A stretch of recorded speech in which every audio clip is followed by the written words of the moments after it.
So in entrepreneurship, let's be real. And I'm speaking from personal experience right now.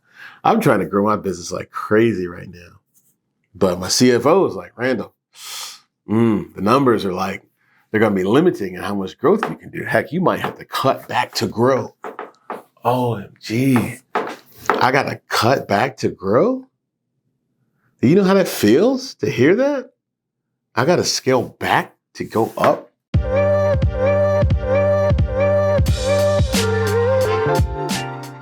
All right, Randall Petrell here, curious entrepreneur. We're seeking wisdom, taking risk.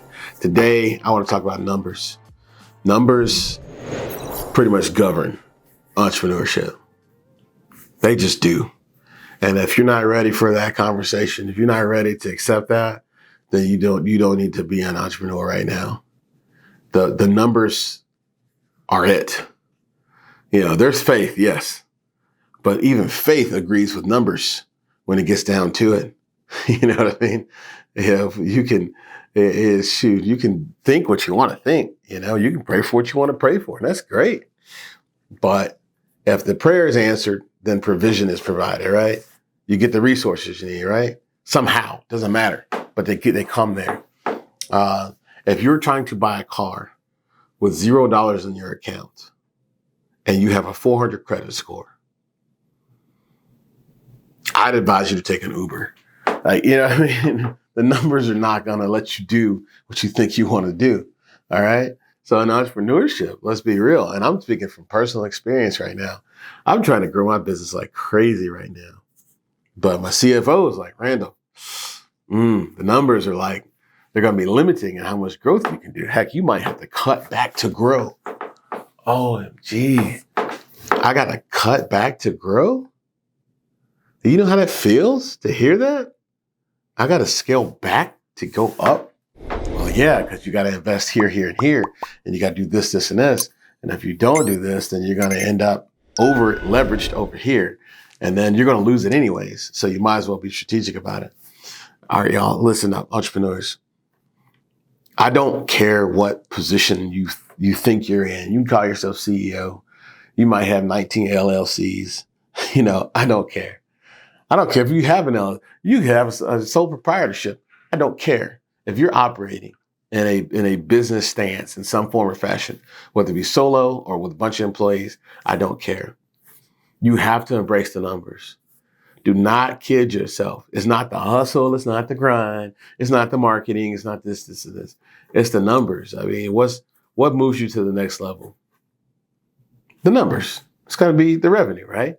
And the profit that you're getting off that revenue. You know, what allows you to hire people? Numbers. You know, what allows you to get lines of credit from the bank? Numbers. You know, what governs, can you pay your office rent next week? Numbers. I mean, it's real. And as much as I hated to embrace it, I spent the last 9 months doing more than embracing it. I spent the last 9 months like trying to make it a part of me, make it a part of my psyche, you know? I wanted to do more than just believe that they were important. I wanted to own them. You know, I wanted to be conscious of them at all times. And it's not the normal activity you're going to hear, you know, motivationally. People are going to talk about, oh, you know, you got to get out there and hustle, wake up, you know, take a cold shower, you know, walk outside, you know, get the fresh air and go, I'm alive. I can do this. No, that's cool. I hear you. That's awesome. But I'm telling you, when you first thing you need to do is like understand how much runway do you have? You know, can you exist next month? You know, can you make it? Like, this is real. And what activities are you doing to make sure you can actually continue trying, continue hoping? The numbers govern everything. So I'm not saying that you need to worship money or worship the numbers. What I'm saying is you need to respect the heck out of those things. You know, ones and zeros. That's all it is. Everything's made up of ones and zeros. Yeah, this is why computer code is written. It's still binary. It's still ones and zeros. Without them, you're gonna be lost. You know, you be thinking you've achieved, you've done this, you've gone here, gone there.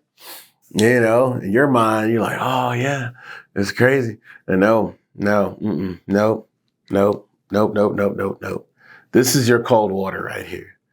Understand your numbers. Like to the right of this camera, I got we have our tax returns, and in my email right now, which I really don't want to look at anymore, is all of our financial, our statements, our models, our everything, forensically done. It sucks to look at for a visionary.